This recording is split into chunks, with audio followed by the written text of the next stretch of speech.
Before I get to the junk tiki room, today I thought I'd show you a couple of squatting figures. These are from the South Pacific, the Micronesian area. And I collect these. I have quite a few of them.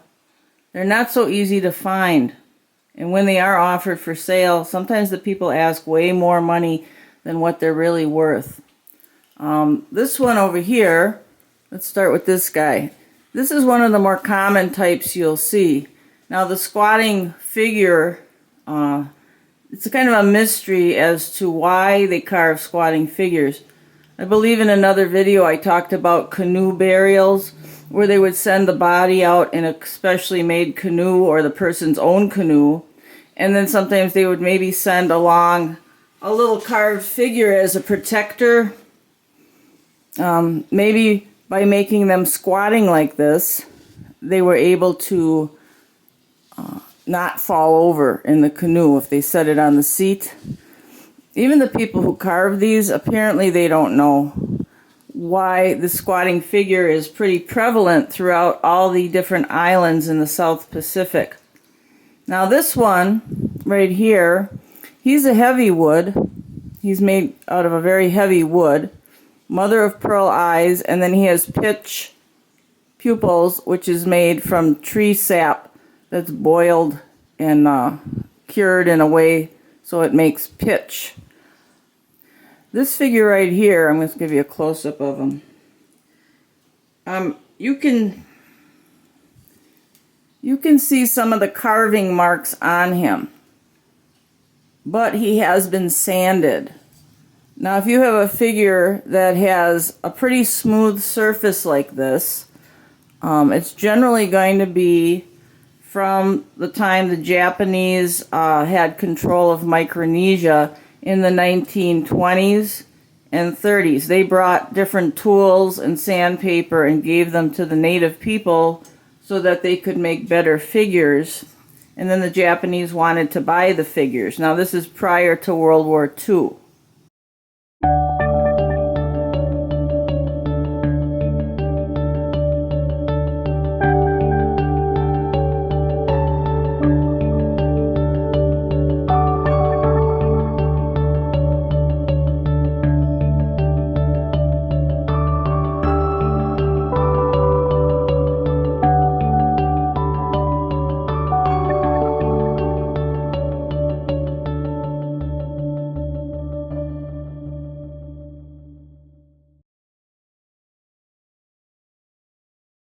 After World War II, the Japanese mandate was taken away from the Japanese, of course, because they lost the war, and the United States was in control of some of the islands.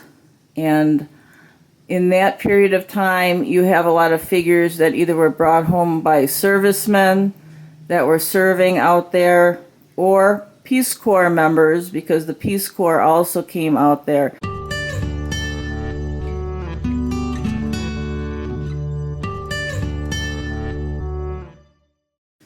Okay, so this figure I'm saying is probably post-World War II. It could be an earlier one. It could be from the Japanese period yet. If you see ones that are really super smooth, then for sure they were sold as souvenir items in the 1950s and 60s. If you find one that's got a lot of chip marks on it and has not been sanded very well, that one is probably from the 1920s or earlier, before they had the sandpaper and tools and files and things that the Japanese brought for them. This other figure here, I bought this and the dealer didn't know what it was. This is a super, super rare figure. I've never seen another one like it, even in a museum. Okay, if you know of any, let me get this guy off here so he doesn't fall down. If you know of anyone who has seen a figure like this, please leave it in the comments. Now, I've seen figures that are standing. Some of them are from the island of Yap, but this one is from the Mortlock Islands. And the reason you can tell it's from the Mortlock Islands is because of the style of the man's hair and the style of the little goatee. Now here's another squatting figure. Now my husband says it looks like he's going to the bathroom, but I said no, he's not going to the bathroom. It's just a squatting figure. And I've seen standing ones like this, a few standing ones.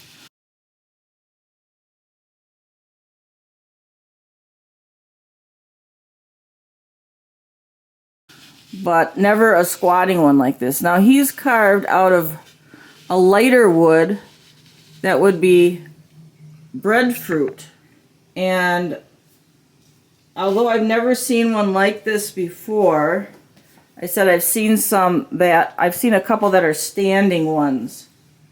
He's about almost 13 inches high, and I'm thinking he's possibly from the Japanese period in the 1920s or 30s, or the very, very early U.S. Trust period that started after World War II.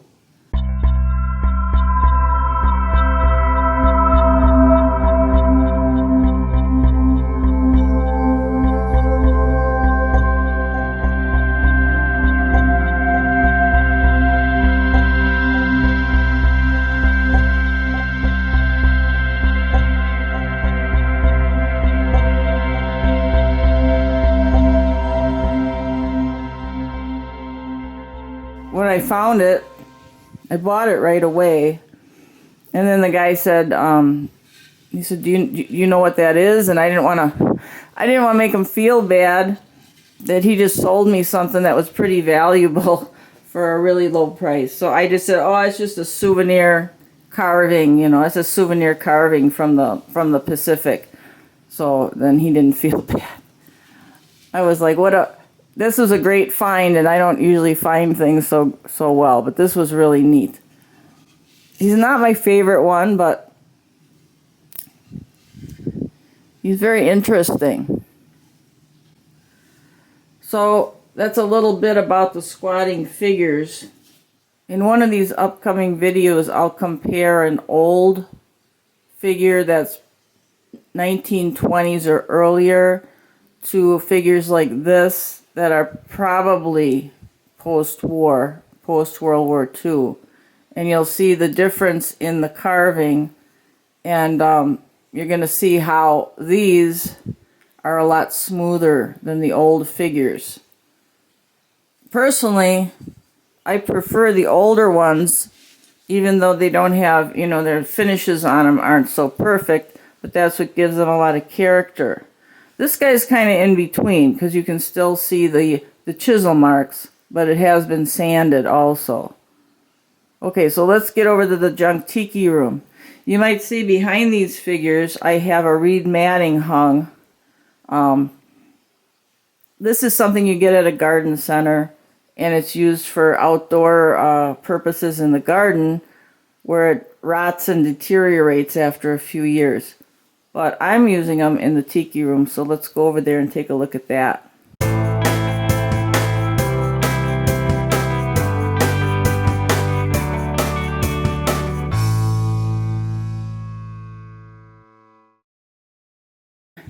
This is just a reed matting. You can get it at garden centers. Here's one I opened up. And I actually had put it over by the well pump many years ago to keep the air flowing through to that area. But it's one of these reed mattings that you might have out for 1 or 2 seasons outside in the garden as a fence, and then it's all deteriorated and you throw it away. But if it's dry, it should stay good. So let me show you how I'm putting this up. What these are scrap pieces of furring strips. It's pine, it's easy to nail through, it's really light. And they've been sliced lengthwise, and I'm just nailing them up here, right onto the floor joists. And you only need a couple little nails in there. I gotta get that one in yet all the way. But I've been putting them up like this.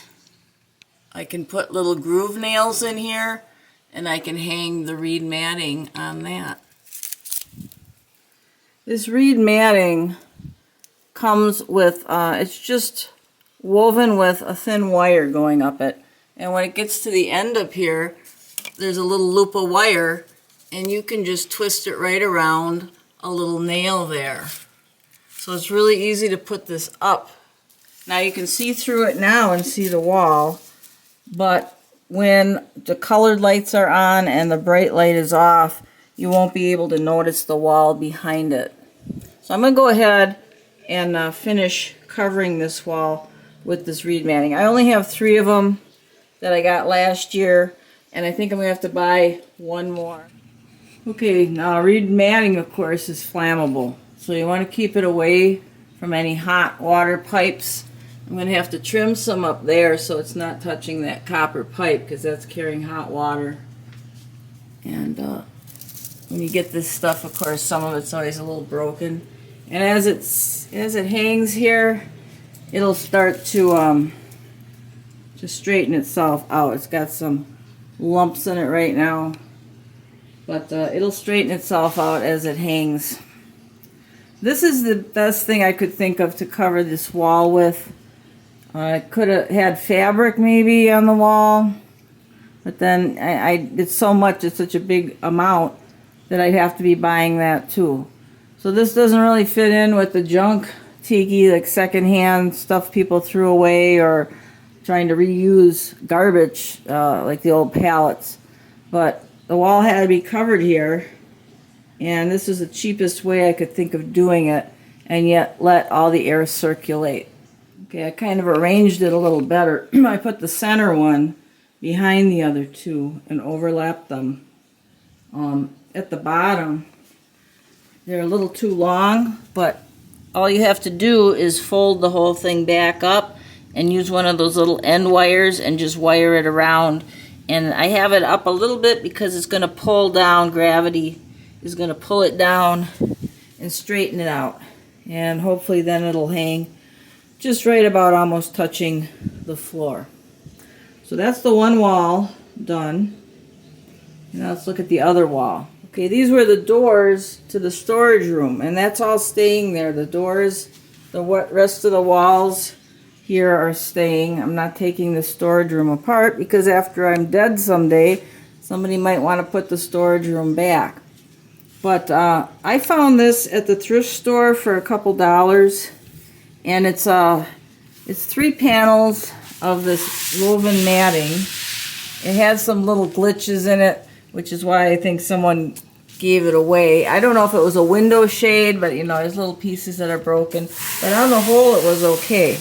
So all I did here was just nail it up with some little nails and stretch it out.